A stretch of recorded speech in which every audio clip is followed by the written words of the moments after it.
ఆంధ్రప్రదేశ్లో నామినేటెడ్ పదవుల పందేరానికి రంగం సిద్ధమైంది. కూటమి పార్టీల్లోని ఆశావహులు ఎవరి ప్రయత్నాలను వారు చేసుకుంటున్నారు. మంత్రులు ఎమ్మెల్యేల చుట్టూ ప్రదక్షిణలు చేస్తున్నారు. పదవులు తక్కువ, ఆశావహులు ఎక్కువ. దీంతో నామినేటెడ్ పోస్టులు భర్తీ కూటమి ప్రభుత్వానికి తలనొప్పిగా మారనుందా? టీడీపీతో పవర్ షేరింగ్లో ఉన్న జనసేన, బీజేపీ కోరుతున్న రేషియో ఎంత? ముఖ్యమంత్రి చంద్రబాబు ఇస్తున్న ఆఫర్ ఏంటి? Was this inside story?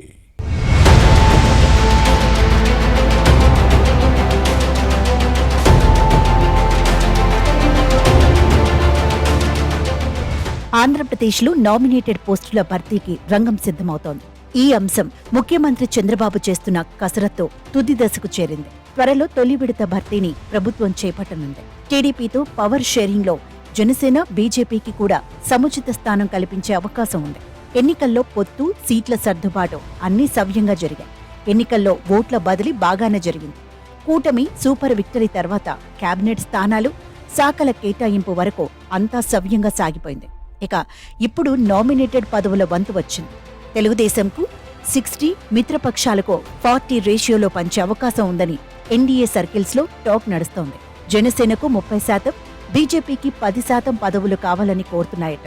మరోవైపు జనసేన, బీజేపీకి 18 నుంచి 20% పోస్టులు ఇవ్వొచ్చనే వాదనలు లేకపోలేదు. అసెంబ్లీ ఎన్నికల్లో ఆయా పార్టీలు పోటీ చేసిన దామాషాలోని నామినేటెడ్ పోస్టును కేటాయించే అవకాశం ఉంది.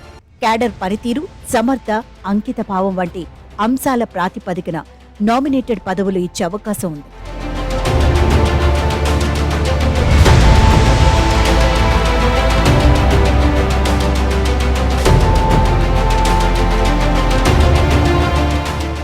నామినేటెడ్ పదవులను భర్తీ చేస్తామన్న ప్రభుత్వ ప్రకటన కూటమి శ్రేణుల్లో ఉత్కంఠ రేపుతోంది.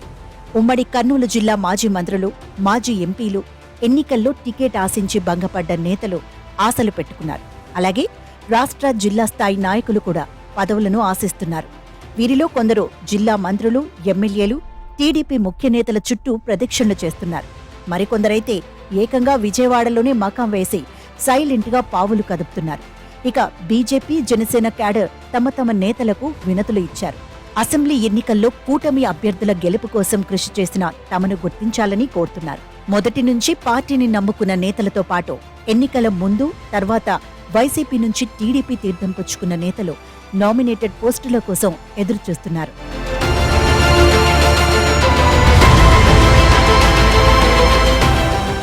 మంత్రివర్గంలో ఉమ్మడి కర్నూలు జిల్లాకు సముచిత స్థానం కల్పించారు ముఖ్యమంత్రి చంద్రబాబు. కర్నూలు ఎమ్మెల్యే టీజీ భరత్కు పరిశ్రమల శాఖ, నంద్యాల శాసనసభ్యుడు ఎన్ఎండి ఫరూక్కో మైనార్టీ సంక్షేమం, బనగానపల్లె ఎమ్మెల్యే బీసీ జనార్దన్ రెడ్డికి రోడ్లు, భవనాల శాఖను కేటాయించారు. దీంతో మంత్రులతో పాటు ఎమ్మెల్యేల ద్వారా ఆశావాహులు ప్రయత్నాలు చేసుకుంటున్నారు. మార్కెట్ కమిటీలు, పట్టణాభివృద్ధి సంస్థలు, రాష్ట్ర స్థాయి కార్పొరేషన్ల చైర్మన్ పదవులకు ఎక్కువ డిమాండ్ ఉంది. అలాగే ఆయా సంస్థల్లో డైరెక్టర్ల పోస్టులను కూడా కొందరు నేతలు ఆశిస్తున్నారు.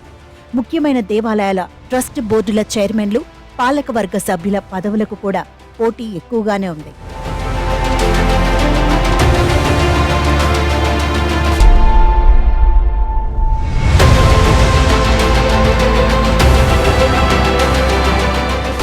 ముఖ్యమంత్రి చంద్రబాబు ఇప్పటికే నివేదికలు తెప్పించుకున్నారు.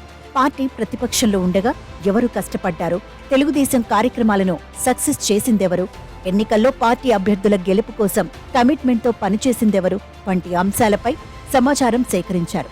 అలాగే పార్టీ ఎమ్మెల్యేలు, నియోజకవర్గ ఇన్ఛార్జీల నుంచి ప్రతిపాదనలు తీసుకున్నారట.